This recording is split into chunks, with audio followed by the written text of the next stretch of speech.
oportunidades ofrece el sector financiero a un abogado? Hablamos con María Gómez, directora de asesoría jurídica en CB&K Banco. Cuenta con una larga trayectoria profesional en despachos y multinacionales. Ha trabajado en Garrigues, Allen & Overy, la asesoría jurídica corporativa de OHL y la multinacional francesa Ingenico, donde fue Head of Legal de España y Portugal. Hola María, muchísimas gracias por estar aquí hoy con nosotros. María Gómez, directora de la asesoría jurídica de CB&K. Ricardo Arranz, como siempre, un placer tenerte de nuevo aquí. Y hoy además nos acompaña una de nuestras estudiantes, Isabel Caja, estudiante del máster de abogacía. Bienvenida Isabel y muchas gracias por acompañarnos. Bueno, pues vamos a arrancar con esta conversación en la que pretendemos que nuestros estudiantes recojan información que va a ser seguro de muchísimo valor. Desde tu perspectiva, María, ¿qué crees que puede ofrecer el sector financiero a un abogado en el contexto del desarrollo de su carrera profesional? Pues yo creo que el sector financiero puede ofrecer muchísimo a un abogado porque justo es un sector que no puede prescindir de un abogado. Es decir, el abogado es indispensable en un sector como el financiero. El sector financiero es un sector regulado, es una actividad reservada y el riesgo es intrínseco a ese sector y el riesgo legal, el riesgo regulatorio. Con lo cual es un sector que ofrece muchísimas oportunidades a los abogados porque necesita indispensablemente de ellos. Fantástico. Oye, y tu fantástica carrera, ¿nos puedes contar un poquito cómo han sido tus pasos hasta llegar a este puesto de directora de una asesoría jurídica que no es una cosa menor, ¿no? ¿Cómo ha sido ese desarrollo? Pues yo la verdad que he estado he tenido la suerte de estar en unos sitios, de verdad, muy buenos sitios, donde he conocido a gente estupenda, de la que he aprendido muchísimo. He tenido la suerte de estar en despacho de abogados y a la vez estar en multinacionales. Estuve en Garrigues y en Allen & Overy, donde la verdad que aprendí muchísimo y fueron años muy intensos y la verdad que muy gratificantes. Y después en la multinacional aprendí pues a lo mejor otro tipo de habilidades y también muy intenso.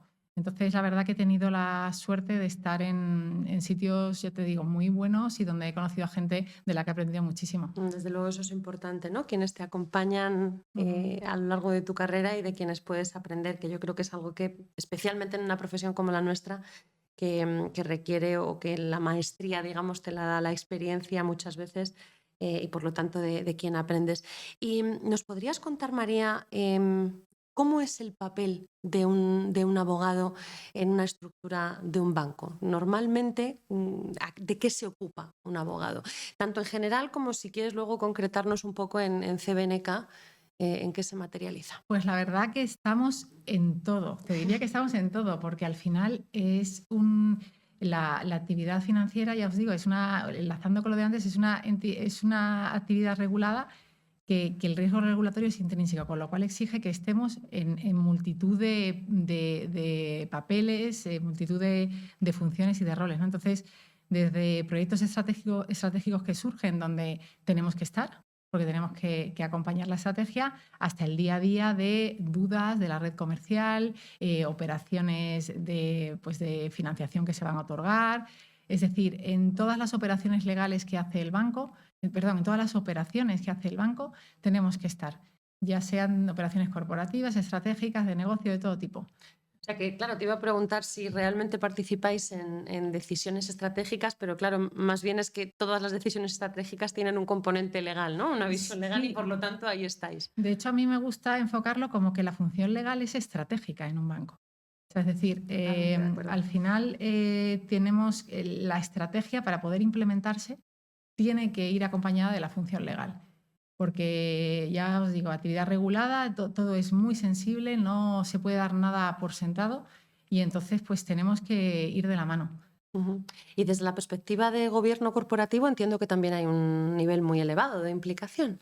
Exactamente, porque al final la función legal, y aquí junto con el secretario general y la secretaría general del banco, son los que conocen de verdad cuáles son las normas, las recomendaciones, las buenas prácticas, entonces del gobierno corporativo, ¿no? Entonces el negocio tiene que apoyarse y el resto de áreas en la función legal para poder cumplir con esas recomendaciones de buen gobierno.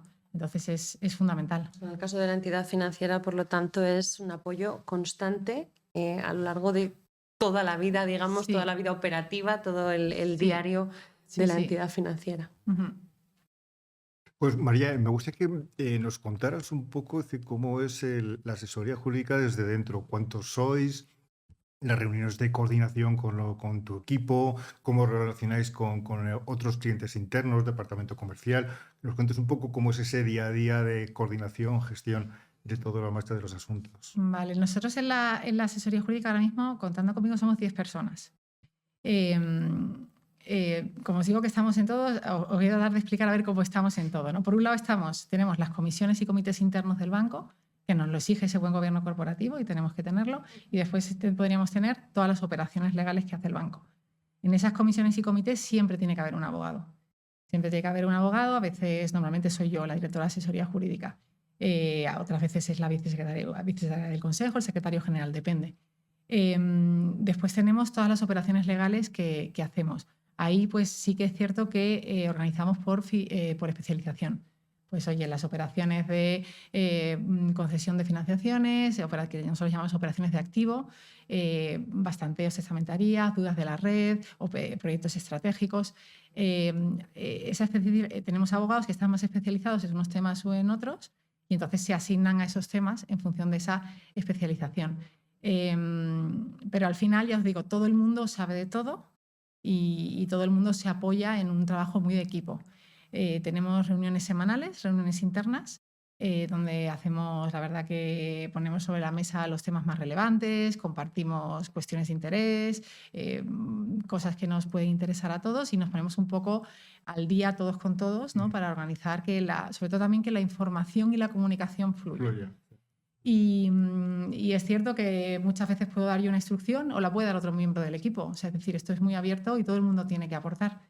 Y intentamos, como al final la función legal tiene una visión muy transversal, intentamos coordinarnos muy bien con otros departamentos, porque nos llegan temas que siempre, pues, oye, podemos detectar que tienen una derivada pues, para el Departamento de Auditoría Interna o el Departamento de Control Interno y tratamos de ir más allá de lo que se puede esperar quizá de nosotros para conseguir esa coordinación, ¿no? Y que al final, pues oye, todos somos el banco y todos trabajamos a una. Muy O sea, bien, la sí. visión global, por lo que estás diciendo, veo que es fundamental, ¿no? Esa visión global de todo el concepto. Sí, porque es importante conocer el negocio. Es decir, los abogados al final tenemos que salir un poco de ahí, de nuestra zona de confort y conocer el negocio al que estamos asesorando. Para conocer las implicaciones, ¿no? El paso siguiente, lo que va después. Y sobre todo en un sector tan complejo como el sector financiero, donde tienes que muchas veces aterrizar situaciones, aterrizar pues, iniciativas, proyectos, ¿no? Y entonces hay que entender, hacemos muchas veces preguntas que nadie diría que las va a hacer un abogado y las tienes que hacer porque de lo que te pueda contestar el Departamento de Operaciones puede salir una implicación legal. Entonces, somos parte del negocio. La también. previsión, la visión global, ¿no? La capacidad de anticipación. Sí. Qué interesante, María. Me gustaría mucho que escucháramos a Isabel, a nuestra estudiante, porque desde luego sus dudas, las cuestiones que ya te puedan plantear son seguro las que más van a ayudar a sus compañeros. Isabel. En primer lugar, me parece súper interesante lo que estás diciendo, porque al final nosotros somos jóvenes estudiantes y nunca hemos podido ver lo que hay dentro de una empresa, en este caso pues un banco o bueno, cualquier otra empresa relacionada con el derecho. Así que me parece interesante y estoy yo súper atenta. Espero que todos los alumnos que se conecten estén igual que yo. Mi pregunta era, ¿qué valores o habilidades crees que, bueno, aprecias más en un abogado que entre al banco CBNK? Pues a ver, como valores, yo siempre he destacado algo que puede ser obvio, pero que a veces no lo es, que es la honestidad y la lealtad, ¿no? Al final hay que ir de frente, ¿no? Y eso se agradece, ¿no? Cuando encuentras a gente que es muy transparente, ¿no? Que tiene una asertividad sana, ¿no? Eso se agradece mucho y esa lealtad de comprometerte, ¿no? Con los proyectos creo que es muy importante. La actitud, desde luego, ¿no? Mostrar un interés, ¿no? Tener ganas, eso por descontado. Y como habilidades, ya más entrando en la profesión, yo creo que los abogados es bueno que seamos capaces de tener muy buena capacidad analítica, de analizar temas complejos, ¿no? Y de alguna manera descomponerlos y llevarlos a cosas más sencillas y poder transmitirlos y explicarlos de una manera sencilla. Esto a veces se nos achaca mucho a los abogados de cómo habláis, no entendemos, tal. Tenemos que relacionarnos con todos nuestros clientes internos que no son abogados, a los que le tenemos que explicar los riesgos legales que estamos detectando en cosas que nos están proponiendo y tenemos que hacérselos comprensible. Porque de lo contrario no nos lo van a comprar, o sea, es decir, nos van a poner como en entredicho. Entonces tenemos que conseguir llegar a ellos explicando temas técnicos jurídicos muchas veces complejos de una manera sencilla. Es un tema interesantísimo, María, porque además de estar completamente de acuerdo contigo, es que creo que eso es una visión que ha ido cambiando con el paso de los años, ¿no? Quizá Isabel por su juventud no lo tiene tan en mente, pero nosotros ya que nos da para poder echar la vista bastante más atrás, la figura del abogado como, digamos, ese profesional casi a veces enigmático que maneja un argot que nadie entiende, y eso se consideraba bueno, ¿no? Eso era una señal de distinción y eso ha cambiado radicalmente y cada vez más en el mercado laboral lo que se demanda es pues, lo que señala María, ¿no? Un abogado capaz de, teniendo un conocimiento absoluto de la ley y de los términos que maneja, capaz de trasladárselo a las personas con las que interactúa, que no son operadores jurídicos, obviamente, de una manera sencilla y lo más clara posible. Totalmente. Bueno, al final, en el máster, yo creo que, bueno, hay alguna asignatura que sí que te dice que, pues, a lo mejor con el cliente tienes que ser más cercano, no le puedes hablar en términos jurídicos porque no te va a entender. Y al final, lo que dicen luego es que un despacho que tenga abogados que consigan este trato cercano, y entendible hacia el cliente, pues sí que va a hacer como que ese cliente se quede en ese despacho, cuente con ese despacho, pueda, decírselo pues, a alguien que tenga algún problema. Mira, este despacho, tal, es súper cercano. A mí me parece súper importante porque es verdad, es como si ahora mismo yo voy a una persona que me pregunta sobre algo jurídico y yo le empiezo a decir, pues eso, no tiene ningún sentido. Entonces, es una de las habilidades que yo creo que es de las más importantes dentro del ámbito. Es verdad que, Y como dice Isabel, tratamos un poco en el máster desde esas.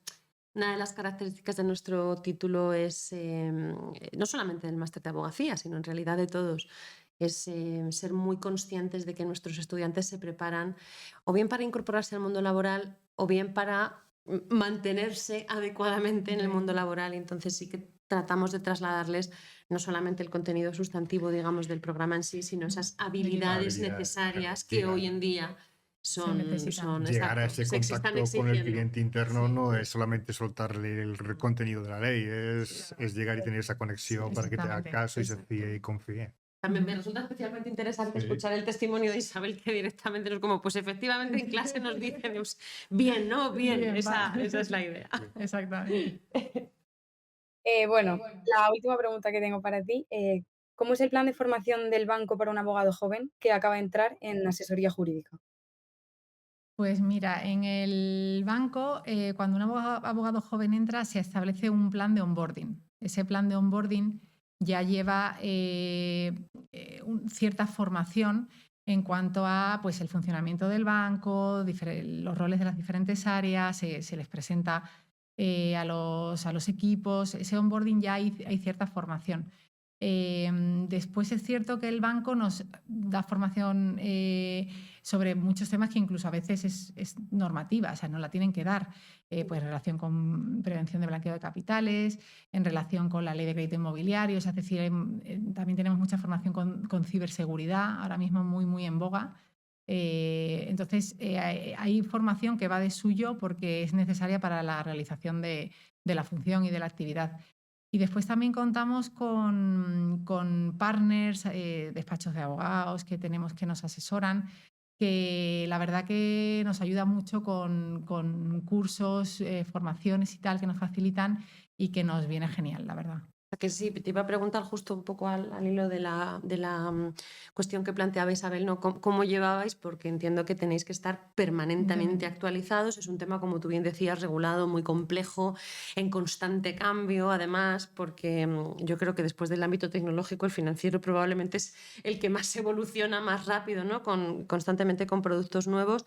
Entonces, toda esa formación y actualización la lleváis a través normalmente de procesos internos o aún contando con vuestros operadores de interactuación habituales, ¿no? Sí, sí, eso Pero en es. cualquier caso entiendo que la formación permanente es una Es así. obligación. Es así porque es un sector que es que al final la iniciativa normativa y legislativa es continua, nos tenemos que estar adaptando continuamente, surgen cosas sin parar a nivel comunitario, a nivel nacional, es decir, pero esto quizá puede causar cierta ansiedad a los jóvenes, de, yo no me puedo meter ahí, qué horror, todo. Y realmente después es bastante más llevadero de lo que parece. A los abogados nadie nos puede engañar diciendo que no vamos a tener que seguir estudiando toda la vida y eso es así. Si queremos de verdad hacer bien nuestro trabajo, nos va a tocar, ¿no? Entonces, no creo que haya muchos abogados del ámbito financiero que se sepan leyes de memoria enteras. Entonces, en ese sentido, es cierto que contamos con esa formación permanente, tenemos esa ayuda de los despachos y nos toca estudiar y nos toca remangarnos y decir, ha salido este Real Decreto nuevo y me afecta en esta materia y me lo tengo que estudiar y tal cual, ¿no? Y es así, pero que creo que puede causar cierta ansiedad, pero que es algo llevadero después al final. Y que, como tú dices, es algo propio del mundo jurídico. Todos los que nos dedicamos al derecho de una u otra forma necesariamente somos estudiantes eternos. No hay otra. Otra cosa es que, bueno, pues efectivamente en el sector financiero, como en el tecnológico, pues hay que... claro, pero fíjate, de pronto tienes una modificación en el ámbito penal y ahí no son pequeñas cada poco tiempo. Ahí de pronto te cambian y te cambian el sistema y te arman uno. Y te tienes que adaptar. Y totalmente. quizá esto liga un poco con otra habilidad, mira, que no hemos mencionado y que creo que es muy importante, ¿no? Esa capacidad para adaptarse al cambio. O sea, es decir, en el sector financiero eso es súper necesario. Porque cuando tienes unas reglas del juego, de repente te las han cambiado, de repente hay otra modificación. Entonces, yo tengo que tener la capacidad de volver a adaptarme y decir, pues nada, hay que empezar, me lo tengo que estudiar, esto hay que hacerlo. O sea, es decir, esa capacidad y un poco ese enfoque más flexible y de no agarrarse a una posición y no querer salir de la zona de confort, sino, oye, esto tiene ese punto de reto y tiene ese punto de que exige, pero eso no es necesariamente malo, eso puede ser muy bueno. Totalmente. Además, cuando uno adquiere esa capacidad es buena a todos los niveles, saltándonos un poco a todos los niveles, digamos, más allá del profesional de la vida. Totalmente. A mí siempre me lo han dicho. Yo es que desde pequeña sabía que quería estudiar Derecho y me lo han dicho siempre. El abogado siempre va a tener que estar estudiando porque van a salir nuevas leyes, nuevos decretos todo el rato. Entonces yo ya, ansiedad ninguna porque ya desde pequeña me he hecho la idea de que voy a tener que estar así toda la vida si me quiero dedicar a este sector. Pero es verdad que a la gente joven que yo conozco sí que le causa un poco de, pues eso, de incertidumbre, de miedo, el tener que estar adaptándote a los nuevos cambios, pero creo que es importante y eso te hace desarrollarte como persona, porque desde nosotros no tenemos esa visión, como a lo mejor lo tenéis vosotros, que tenéis una experiencia y ya habéis pasado por esos momentos de cambio total. Así es. Sí, así es. Pero vamos, yo animo porque hay que ser valientes y hay que asumirlo como un reto. Sí. Yo creo que cuando se incorporan ya definitivamente al mercado laboral, digamos, nuestros estudiantes más jóvenes no tienen ese problema porque también pasas a estar en un contexto en el que el propio entorno lo pide, ¿no? Y además también haces músculo, es decir, esto de aprenderte las leyes, no solamente las que te afectan en tu sector, sino, oye, pues cambia la ley de aguas y tú tienes que saber un poco cuál es el contenido general de esos cambios. Es decir, tu inquietud estás pendiente de todos los cambios que hay significativos en tu sector porque te pueden afectar en algún momento. Sí. Así es.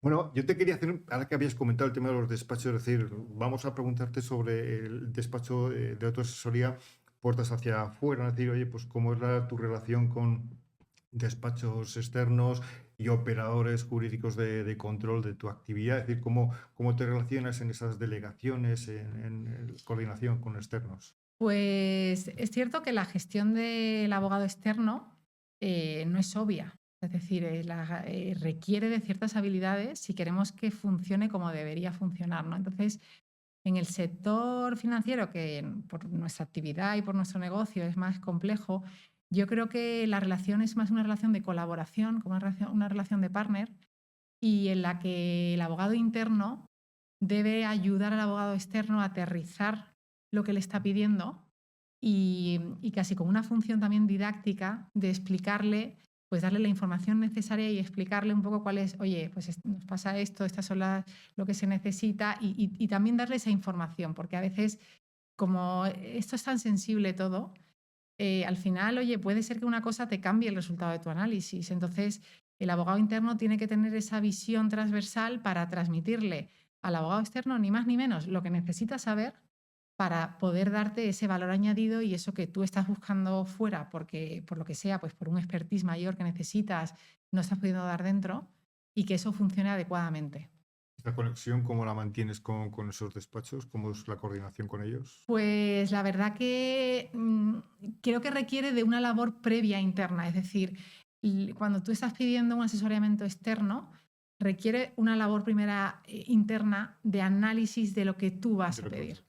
Entonces no se puede escupir de alguna manera, por decirlo, lo que yo necesito, sino tengo que trabajarlo internamente para al final pedir algo ya aterrizado. Y eso es que ya solo si tú lo has trabajado previamente, el asesor te va a hacer preguntas porque ellos tienen un expertise probablemente justo lo que tú estás haciendo mucho mayor, ¿no? Entonces esas preguntas ya sabes dirigirlas de otra manera. Es el problema depurado ya, ¿no? Sí. Ya.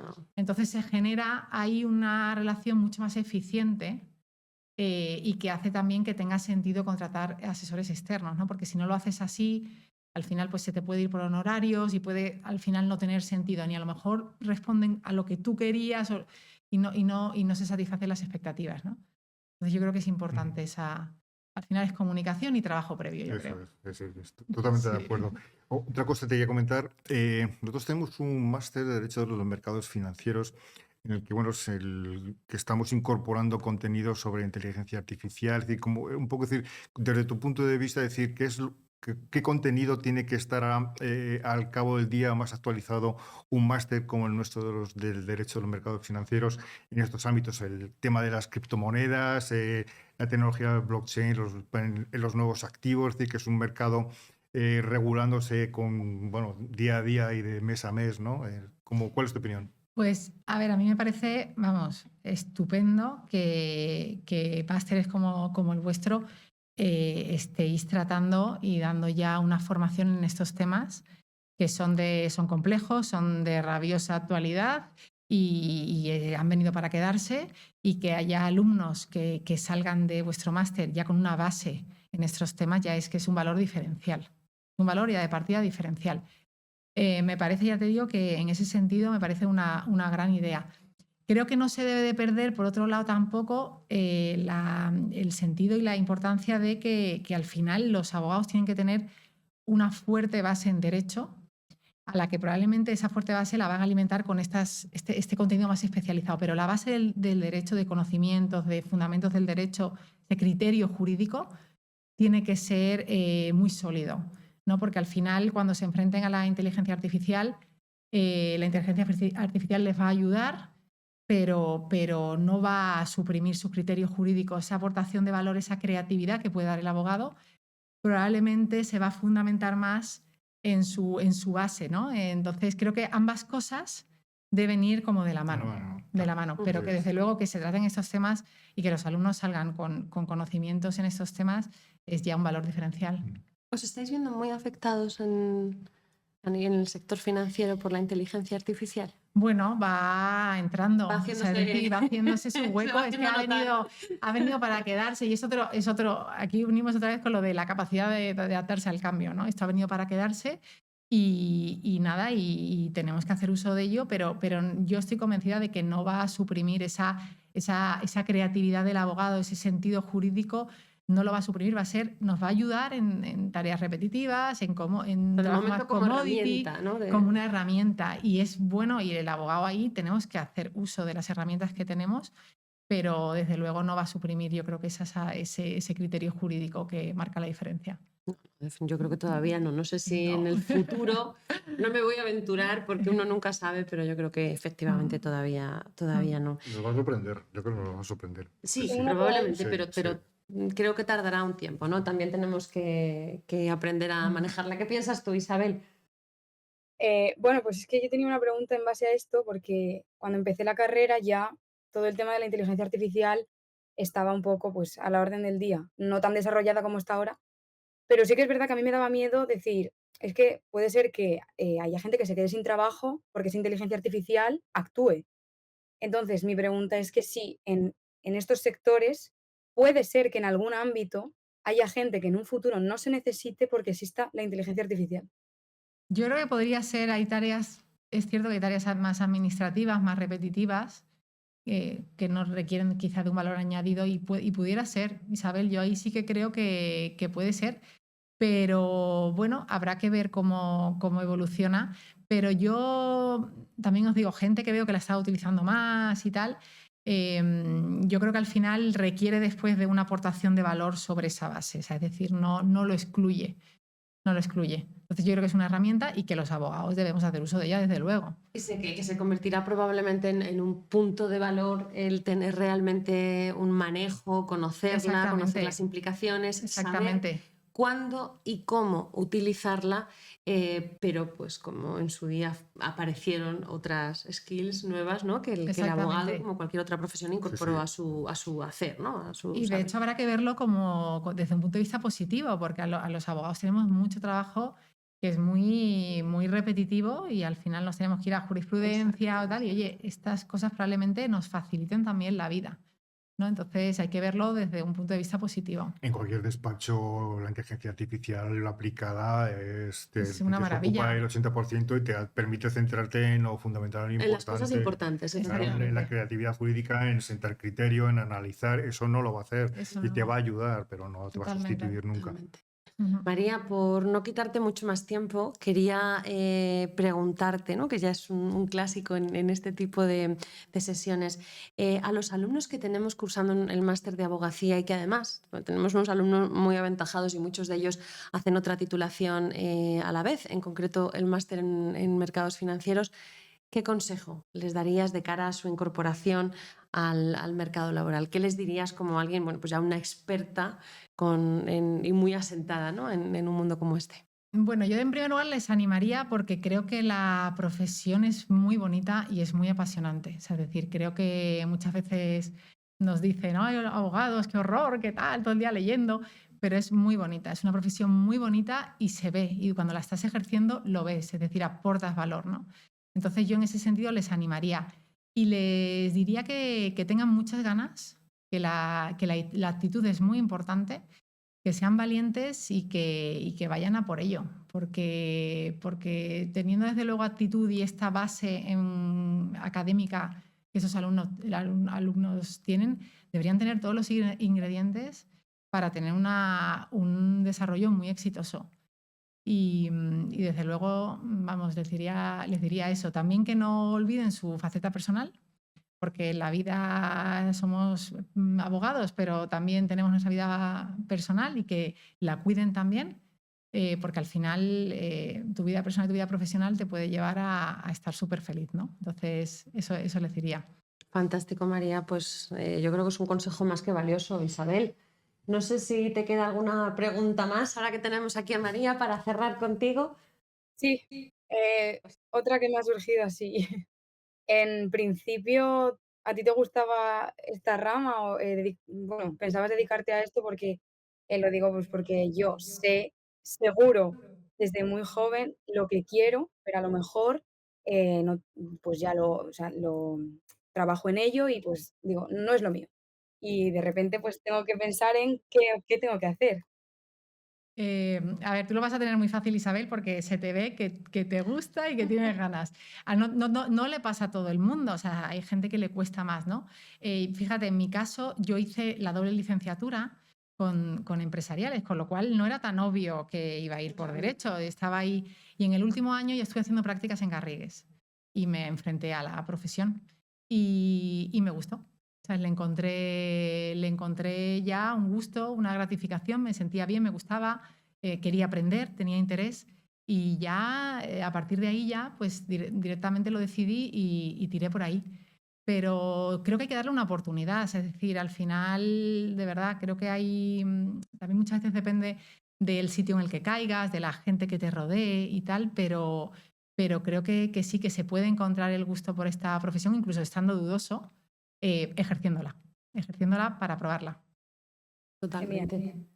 Y totalmente de acuerdo, María. Si es que cuando el sentido común habla es muy difícil contradecirle y es que efectivamente el entorno pues, te puede marcar la diferencia, pero te puede marcar la diferencia en cualquier profesión y el Sí. derecho, al ser una materia viva tan conectada con la sociedad, pues todas las profesiones relacionadas o derivadas del derecho son profesiones muy bonitas y yo creo que la de abogado muy Pues, especialmente, efectivamente. Incluso cuando tienes a jóvenes juristas que no lo tienen tan claro como Isabel, ¿no? En cuanto al enfoque, yo creo que la clave es lo que tú dices, es bueno, empieza a ejercer y rápidamente te vas a dar cuenta de por dónde quieres conectas ir. con algo, Y que no seguro. se desencasillar, que ella elija lo que quiera hacer, Exacto. que busque su futuro, que no se lo vengan con una Totalmente. oferta Por puntual, eso, que no te ese punto de hipoteques. valentía, ¿no? Una De buena decir, formación y, no, claro. y Sí, decisión. Eso sí, es, y tomar exactamente. decisiones. Totalmente. Pues ha sido un placer, la verdad, conversar contigo, María, de verdad, un auténtico lujo tenerte hoy aquí. Yo creo que Muchas con gracias. consejos tremendamente útiles para nuestros estudiantes, porque Ricardo y yo aprendemos siempre, Yo la sí, verdad es que sí, somos sí. los primeros privilegiados, Sí. así Sí, que pero los invitados están todos cortados por el mismo patrón, sí, estudio y son... totalmente, totalmente. Ha sido una maravilla tenerte con nosotros, de Muchas verdad, María, gracias. muchísimas Gracias por gracias. invitarme. Isabel, un placer también que te hayas unido a nosotros, de verdad, muchísimas gracias. Y Ricardo, pues como siempre, una vez más, Gracias a un vosotros. placer. Bueno, y a todos los que nos habéis acompañado, pues también muchísimas gracias por estar al otro lado. Un placer, como siempre, compartir este espacio con vosotros y nos vemos en la próxima sesión.